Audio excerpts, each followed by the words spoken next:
लखा भाई, मेरा अंडा घोंसले में नहीं है। क्या तुम मेरा अंडा ढूंढ सकते हो? सुनो चिड़िया, तुम्हारे खोए हुए अंडों का राज मैं जरूर पता लगा लूंगा, लेकिन इसके लिए तुम्हें 2 बोरियां अनाज लानी होंगी। मगर ये बहुत ज्यादा है। मैं भला इतना सारा अनाज कहाँ से लाऊंगी? मुझे कुछ नहीं पता। अगर तुम्हें अंडों का राज जानना है तो अनाज की बोरियां लानी ही पड़ेंगी। चिड़िया किसी तरह अनाज लेकर आती है। ये लो भाई, अब तो बताओ, क्या तुम्हें अंडा मिला? चिड़िया, वे अंडे तो बाज खा गई थी। मुझे मौके पर उसके पंख भी मिले हैं। कमबख्त लखा, जब तुम्हें पता था मेरा अंडा बाज ने खा लिया है तो उसी समय बता देते तो इतनी मेहनत न करनी पड़ती। लखा नाम की लोमड़ी बहुत ही शातिर और धूर्त थी। उसे इस बात का बहुत गुरूर था कि उसके मुकाबले जंगल में कोई और बुद्धिमान नहीं है। उसी जंगल में भोला नाम का एक बूढ़ा गधा आया। नमस्कार बहन, मैं इस जंगल में नया हूँ, इसलिए क्या मैं यहाँ इस पेड़ के नीचे अपना बसेरा बना सकता हूँ? हाँ बिल्कुल, ऐसे भी मेहमानों का स्वागत करना हमारी परंपरा है। एक दिन भोला ने 2 चिड़ियों को आपस में बहस करते देखा। ये आपस में इतनी लड़ क्यों रहे हैं? अरे, एक घोंसले में 2 अंडे हैं और इन दोनों का कहना है कि जो अंडा बड़ा है वो उनका है। अब बताओ, कौन सा अंडा किसका है? मुझे लगता है अब शातिर लखा को बुलाना पड़ेगा। इसमें किसी को बुलाने की कोई जरूरत नहीं है, ये तो बहुत आसान है। रुको, अभी इसका हल निकाल कर आता हूँ। शांत हो जाओ बहनों, इसमें लड़ने वाली क्या बात है? तुम होते कौन हो हमारे मामले में बोलने वाले? मैं जो भी हूँ, पर इतना समझ लो कि तुम दोनों की मदद के लिए ऊपर वाले ने मुझे भेजा है। अब बताओ क्या बात है? इस कलमोही के घोंसले में मेरा बड़ा वाला अंडा गिर गया। अब वापस मांगती हूँ तो कहती है ये उसका अंडा है। अरे ओ कुलक्षणी, ये मेरा अंडा है, तुम्हारा अंडा ये छोटा वाला है। शांत हो जाओ बहनों, मैं कहता हूँ इन दोनों अंडों को एक ही घोंसले में रहने दो। दोनों मिलकर इनका ध्यान रखो और जब अंडे फूटेंगे तो पता चल जाएगा कि बड़ा वाला अंडा किसका है। अरे वाह, तुमने कितनी आसानी से हमारी परेशानी सॉल्व कर दी। कौन हो तुम? मेरा नाम भोला है और मैं हिमालय की पहाड़ी से आया हूँ। गधे की यह तरकीब जंगल में आग की तरह फैल गई। तुम्हें पता है जंगल में एक गधा आया है, बिना रिश्वत के हर परेशानियों को सॉल्व कर देता है। जब उसने देखा कि गधे ने बड़ी आसानी से चिड़िया की मदद कर दी, वो बिना किसी रिश्वत या स्वार्थ के, तो वो मन ही मन सोचने लगी, ये भोला कौन है? मिलना पड़ेगा, कहीं इसकी वजह से मेरा बिजनेस ठप ना पड़ जाए। भोला भाई, मेरी एक प्रॉब्लम है। मेरा घोंसला बहुत कमजोर रहता है, बरसात में उड़ जाता है। एक उपाय कर सकते हो, तुम कीचड़ का उपयोग करो, उससे तुम्हारा घोंसला मजबूत और पेड़ से चिपका रहेगा। थैंक यू वेरी मच, तुम सच में बहुत होशियार हो। जितना मैंने सोचा था, ये गधा उससे भी 2 कदम आगे निकला। इसका कुछ न कुछ करना ही पड़ेगा, वरना ये मेरा धंधा बंद करवा देगा। एक दिन लोमड़ी ने देखा कि सारस ने अपने अंडे भोला के भरोसे छोड़ दिए हैं। भोला भाई, क्या तुम मेरी सहायता कर सकते हो? मुझे पक्षियों की सभा में जाना है। क्या तुम मेरे अंडों की देखभाल करोगे? ठीक है सारस, तुम निश्चिंत होकर जाओ, मैं इनका ध्यान रखूंगा। यही सही मौका है लखा, मार दे नहले पे दहला दे। इसे उसने एक मौके के रूप में देखा और गधे को बड़े ही चालाकी से बेवकूफ बना दिया। सुनो भाई भोला, मेरा नाम लखा लोमड़ी है और मुझे तुम्हारी मदद की जरूरत है। अच्छा, तो आप है लखा, काफी सुना है आपके बारे में। कहिए क्या काम है? चीते और लकड़बग्घे में लड़ाई हो गई है। मुझे लगता है कि तुम उनकी लड़ाई खत्म कर सकते हो। मगर मुझे इन अंडों की रक्षा का कार्य मिला है, भला इन्हें छोड़कर कैसे जाऊं? इसकी चिंता मत करो, जब तक तुम नहीं आते मैं यहीं बैठी हूँ। जल्द से जल्द जाओ। ठीक है, मगर ध्यान रखना इनका। अब इन अंडों को ठिकाने लगाना पड़ेगा। अब देखता हूँ इस गधे को कौन बचाता है। जब भोला वापस पहुंचा तो उसने देखा कि घोंसले में अंडे नहीं थे। हे भगवान, ये क्या हो गया? अंडे गायब हैं। अब क्या जवाब दूंगा सारस को? वो दुष्ट लखा भी गायब है। तभी वहां सरस भी पहुंचा। उसने भी देखा कि अंडे गायब हैं। अरे गधे भाई, मेरा अंडा कहाँ है? लखा लोमड़ी आई थी। उसने कहा कि चीते और लकड़बग्घे में लड़ाई हो गई है। मैं वहां गया तो वहां कोई नहीं था। वापस आया तो अंडे और लोमड़ी दोनों गायब हैं। कौन कहता है कि तुम सबसे बुद्धिमान हो? तुम सबसे बड़े मूर्ख हो। भला लोमड़ी के भरोसे कौन अंडा छोड़ता है? अब चलो शेर महाराज के पास। वे दोनों शेर महाराज के पास पहुंचे। बताओ सारस, क्या परेशानी है? महाराज, ये भोला गधा है। मैंने इसे अंडों की देखभाल के लिए रखा था, मगर जब वापस आया तो अंडे गायब थे। इसने कहा कि लखा ले गई है। क्या सारस जो बोल रहा है वो सच है भोला? महाराज, ये सत्य है। लखा ने मुझे बातों में फंसाकर अंडों के पास से हटा दिया और फिर अंडे गायब हो गए। लखा को जल्द से जल्द यहाँ लाया जाए। लखा को पकड़कर लाया गया। लखा, भोला का कहना है कि तुमने सारस के अंडे चुरा लिए। नहीं महाराज, भला ऐसा कौन होगा जो मुझे अंडों की देखभाल के लिए चुने? वो तो सिर्फ और सिर्फ मूर्ख ही होगा। महाराज, मैं इस जंगल में नया हूँ, मगर मैं सत्य कह रहा हूँ। सारे सबूत तुम्हारी ओर ही इशारा कर रहे हैं भोला। क्या तुम्हारे पास कोई सबूत है? नहीं महाराज, मगर मुझे आप कुछ घंटों की मोहलत दें तो मैं सब कुछ साबित कर दूंगा। ठीक है, तुम्हें 2 घंटों का समय दिया, वरना इस जंगल से निकाले जाओगे। समय बीत रहा था। तभी भोला की दोस्त चिड़िया वहां आई। घबराओ मत दोस्त, काश मेरे पास जादू होता तो तुम्हारी चुटकी में मदद कर देती। क्या बोला तुमने? जादू? यह एक अच्छा उपाय हो सकता है। जैसा जैसा कहता हूं वैसा ही करना। 2 घंटे बाद सब सभा में इकट्ठा हुए। अब बताओ भोला, क्या सबूत है तुम्हारे पास? महाराज, मुझे गवाह मिल गया है। इसके लिए आप सभी को मेरे साथ चलना होगा। सभी जानवर एक गुफा के पास पहुंचे। बताओ, कहाँ है तुम्हारा गवाह? ये गुफा ही मेरा सबूत है महाराज। ये जादुई गुफा है, इसे सब पता होता है। महाराज, ये गधा हमें बेवकूफ बना रहा है। जादू जैसी कोई चीज नहीं होती। अच्छा, यकीन नहीं है तो जो चाहे पूछ लो। जादुई गुफा मेरे बारे में बताओ। मेरा नाम और काम क्या है? आपका नाम शेर महाराज है। आप यहाँ 10 सालों से राज कर रहे हैं और आप यहाँ अंडे की चोरी के सिलसिले में आए हैं। अरे वाह, अद्भुत। अब बताओ गुफा, कौन है वो चोर? इसके लिए आप सभी को गुफा के अंदर बारी बारी से जाना होगा। सब अंदर जाकर बाहर आए। दुष्टबाज ही है अंडा चोर। इसके मुंह से अंडे की दुर्गंध आ रही है। बाज, क्या तुमने अंडे चुराए? नहीं महाराज, मुझे तो वो अंडे लखा लोमड़ी ने उपहार के रूप में दिए थे। उसने कहा आज उसका जन्मदिन है। लखा वहां से भागने लगी, पर जानवरों ने उसे पकड़ लिया। लखा, बताओ, तुमने ये सब क्यों किया? महाराज, जब से ये गधा आया है सब इसी की वाहवाही कर रहे हैं। मेरा धंधा बंद हो गया था, इसलिए मैंने इसे रास्ते से हटाना चाहा। लखा, तुमने जंगल की शांति भंग की है, इसलिए तुम्हें इस जंगल से हमेशा के लिए निकाला जाता है।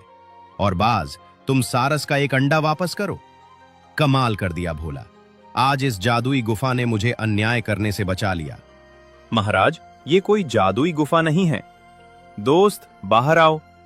चिड़िया गुफा से बाहर आती है। अति उत्तम, तुमने ये साबित कर दिया कि बुद्धि से हर समस्या हल हो सकती है। रात का समय था। रिंकी लोमड़ी बड़े आराम से सोई हुई थी। तभी उसके कान में खर्राटे की आवाज आई। अरे नहीं, फिर वही आवाज। हाल बेहाल हो गया है, देखती हूँ इसे। रिंकी लोमड़ी बाहर निकली तो देखा आज भी भोलू गधा जोर जोर से खर्राटे ले रहा था। यह भोलू गधा जब से मेरे घर के पास आया है रोज खर्राटे ले लेकर सोता है। खुद तो सो जाता है मगर हमें सोने नहीं देता। आज ही इसका बंदोबस्त करना पड़ेगा। अगली सुबह जब भोलू गधा उठा तो कुछ जानवर किसी बात को लेकर चर्चा कर रहे थे। क्या हुआ दोस्तों? तुम सब यूं इकट्ठा होकर कहाँ जा रहे हो? और तुम किस बारे में बात कर रहे हो? अरे भाई, जंगल में चोरी हुई है। चोर ने सीधे महारानी के घर में डाका मारा है और उनके बेशकीमती गहने चुरा ले गया है। हम सब उनके पास जा रहे हैं। चलो चलो, आखिर देखते हैं कौन चोर है। भोलू गधा उनके साथ शेर महाराज और शेवनी के पास पहुंचा। वहाँ रिंकी लोमड़ी भी थी। अरे भाग्यवान, मिल जाएगा। तुम चुप रहो, मैं जानवरों से बात करता हूँ, कोई ना कोई उपाय मिल जाएगा। सुनिए जी, अगर मेरा वो गहना नहीं मिला तो पूरे जंगल को आग लगा दूंगी। पता है मेरे भाइयों ने वो बड़े प्यार से दिया था, किस कमबख्त ने वो चोरी कर ली। सुनो जंगल के प्राणियों, मुझे मालूम है आप में से ही कोई चोर है। भलाई इसी में है कि आप में से जो भी वो है अपना गुनाह कबूल कर ले, मैं उसे माफ कर दूंगा। बताओ कौन है? महाराज, भला चोर कभी बताएगा कि वह चोर है? चोर को पकड़ने का एक ही तरीका है, जंगल में सबके घर चेक किए जाएं, उससे पता चल जाएगा कि कौन चोर है। अच्छा आइडिया है। सेवकगण, जाओ और हर घर में छापा मारो और जिसके भी घर वो जेवर गहने मिले उसे घसीट कर मेरे पास लाओ। चीत खान और भेड़िया गहने ढूंढने निकले। बारी बारी से हर घर चेक किया, उन्हें कुछ नहीं मिला। तभी भेड़िया भोलू गधा के घर गया। वहाँ उसने गहने देखे, तुरंत शेर महाराज के पास पहुंचा। महाराज, या रहा आपका गहना। हमें यह गहना भोलू गधा के घर से मिला है। भोलू गधा, क्या तुमने चोरी की है? नहीं महाराज, मैंने कोई चोरी नहीं की, बल्कि मैं तो जानता भी नहीं कि ये गहने मेरे घर कैसे आए। मुझे तो कुछ समझ नहीं आ रहा है। मुझे सब समझ आ रहा है। आसानी से चोरी की और अब सबूत मिले हैं तो सजा के डर से झूठ बोल रहा है। पतिदेव, इसको सजा सुनाइए। इसने मेरे मायके के गहने चोरी किए हैं, सख्त सजा दीजिए। क्योंकि भोलू गधा, ये गहने तुम्हारे घर से निकले हैं, इसलिए ये साबित होता है कि तुम ही चोर हो। तुम्हें जंगल में चोरी करने और झूठ बोलने के जुर्म में इस जंगल से 1 महीने के लिए निकाला जाता है। बेचारा भोलू गधा कुछ भी नहीं बोल पाता। उसे बहुत शर्मिंदगी महसूस होती है और वहां से चला जाता है। कुछ दिनों बाद अरे वाह, कितनी सुकून भरी रात गुजर रही है। भोलू गधा के घर में गहना डालने का तरीका अच्छा था। काश उसे जीवन भर जंगल से बाहर रहने की सजा मिल जाती। 1 महीना गुजर गया। भोलू गधा फिर जंगल में आया। जिस भी प्राणी ने मुझ पर ये गंदा इल्जाम लगाया है, मैं उसे अच्छे से सबक सिखाऊंगा। सब जानवर मुझे चोर समझते हैं, ये इल्जाम हटाना ही होगा। रात में रिंकी लोमड़ी को फिर खर्राटे की आवाज सुनाई दी। वो गुस्से में घर से बाहर निकली। अरे ये क्या? ये भोलू गधा फिर जंगल में आ गया और अब इसके खर्राटे और बढ़ गए हैं। अब तो इसे जंगल से बाहर निकालना ही होगा। रिंकी लोमड़ी शेरनी की गुफा में जाती है और फिर गहने की चोरी करके भोलू गधा के घर में छोड़ आती है। अब इस भोलू गधा की जंगल से पूरी तरह छुट्टी हो जाएगी।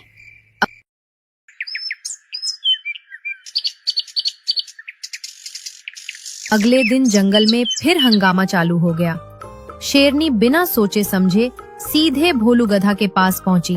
मेरे गहने फिर चोरी हुए हैं, मुझे तुम्हारे घर की तलाशी लेनी ही पड़ेगी। शेरनी भोलू गधा के घर छापा मारती है और गहना लेकर बाहर आती है। ये क्या है भोलू गधा, तुमने फिर चोरी की। आज से तुम्हें इस जंगल में रहने का कोई हक नहीं है। तभी भालू दादा वहां आ पहुँचे। रुकिए महारानी, ये भोलू गधा चोर नहीं है और ना ही किसी ने जंगल में चोरी की है। मैं इस घटना के पीछे के कारण को जानता हूँ। क्या कहना चाहते हो? भला चोरी हुई और जंगल में कोई चोर भी नहीं है, ये क्या बात हुई? मैं समझाता हूँ। कल रात मैं दवाई इकट्ठा करने के लिए जंगल में घूमने निकला। तभी मैंने देखा कि ये रिंकी लोमड़ी एक गहना उठाकर भोलू गधा के घर में छोड़कर सो गई। लेकिन मैंने एक खास बात नोट की, ये लोमड़ी नींद में चलती है और गहना चोरी करती है। मैं एक वैद्य हूँ और देखकर बता सकता हूँ कि किसको कौन सी बीमारी है। रिंकी लोमड़ी, क्या तुम नींद में चलती हो? क्या ये भालू दादा सच कह रहा है? बोलो रिंकी लोमड़ी, क्या ये सच है? रिंकी लोमड़ी जब ये सुनती है हक्की बक्की हो जाती है। उसे कुछ समझ नहीं आता। वो भालू दादा के हाँ में हाँ मिलाने लग जाती है। हाँ महारानी, कई सालों पहले मुझे यह बीमारी थी, लेकिन मैंने इसका इलाज किया था, पर ना जाने यह बीमारी कब स्टार्ट हो गई। कोई बात नहीं, मेरे पास एक दवाई है जिसके इस्तेमाल से तुम बिल्कुल ठीक हो जाओगी। तुम्हारे लिए काल्हा बनाकर लाया हूँ, इसे पी लो, पूरी तरह ठीक हो जाओगी। रिंकी लोमड़ी ने जबरन वो काढ़ा पी लिया। उसी रात रिंकी लोमड़ी को पेट में कुछ गड़बड़ होने लगी। ये क्या हो रहा है? ये पेट में गड़बड़ी क्यों हो रही है? लगता है दवा ने गैस बना दी है। तभी रिंकी लोमड़ी की गैस छूटने लगी, वो भी बड़ी बड़ी। ये हुई ना बात। अब सारी रात गैस निकालते रहना रिंकी लोमड़ी। मुझे फंसाया था ना, अब देख क्या क्या करता हूँ।